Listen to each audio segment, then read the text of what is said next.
1141 അടി നീളം, 136 അടി വീതി, 16 നിലകളിൽ ഒഴുകി നടക്കുന്ന കൊട്ടാരമെന്നോ അമ്യൂസ്മെന്റ് പാർക്കെന്നോ ഇതിനെ വിശേഷിപ്പിക്കാം. സാങ്കേതിക വിദ്യയുടെ കാര്യത്തിൽ ലോകത്തെ ആദ്യ സ്മാർട്ട് കപ്പലാണിത്. അകത്ത് എന്തെല്ലാം ആഡംബര സൗകര്യങ്ങളുണ്ട് എന്ന് ചോദിക്കുന്നതിനേക്കാൾ എന്തില്ല എന്ന് ചോദിക്കുന്നതാകും സൗകര്യം.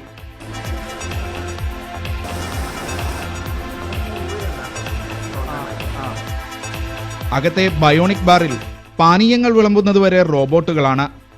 ഇത് നോർത്ത് സ്റ്റാർ. കപ്പലിന്റെ മുകളിൽ നിന്ന് ആകാശത്തേക്ക് ഉയർന്ന് 360 ഡിഗ്രിയിൽ കടൽ കാഴ്ചകൾ കാണാനുള്ള സംവിധാനം. സ്കൈ ഡൈവിംഗ് സാഹസികർക്ക് ആകാശച്ചാട്ടത്തിന്റെ അനുഭവം കപ്പലിൽ ആസ്വദിക്കാനുള്ള സിമുലേറ്റർ. ഇതെല്ലാം ക്വാണ്ടം ഓഫ് സീസിന് മാത്രം അവകാശപ്പെടാവുന്ന പ്രത്യേകതകളാണ്. ഒമാൻ ടൂറിസം മന്ത്രാലയവും വിൽസ്മെൻ ഷിപ്പ് സർവീസുമാണ് കപ്പൽ മസ്കത്തിലെത്തിച്ചത്. 4900 പാസഞ്ചർ ക്യാരി ചെയ്യാനും അതിനെ ട്രീറ്റ് ചെയ്യാൻ വേണ്ടിയിട്ട് ഓൾമോസ്റ്റ് ഒരു 1900 ക്രൂ ഉണ്ട്. അത്രയും സൈസും അത്രയും ടെക്നോളജിക്കലി അഡ്വാൻസ്ഡ് ആയിട്ടുള്ളൊരു ഷിപ്പ് ഇതുവരെ ലോകത്തിൽ പണിതിട്ടില്ല. 2014 ആഗസ്റ്റിൽ നീറ്റിലിറക്കിയ ഈ കപ്പലിൽ റെസ്റ്റോറൻറ്റുകൾ മാത്രം 18 എണ്ണമുണ്ട്.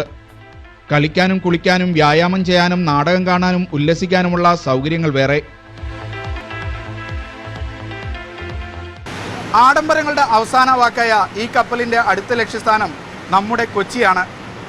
മസ്കത്തിൽ നങ്കൂരമിട്ട ക്വാണ്ടം ഓഫ് സീൽസിൽ നിന്നും ക്യാമറ പേഴ്സൺ ബിനു എസ് കൊട്ടാരക്കരയ്ക്കൊപ്പം ഷിനോദ് ഷംസുദ്ദീൻ, മീഡിയ 1.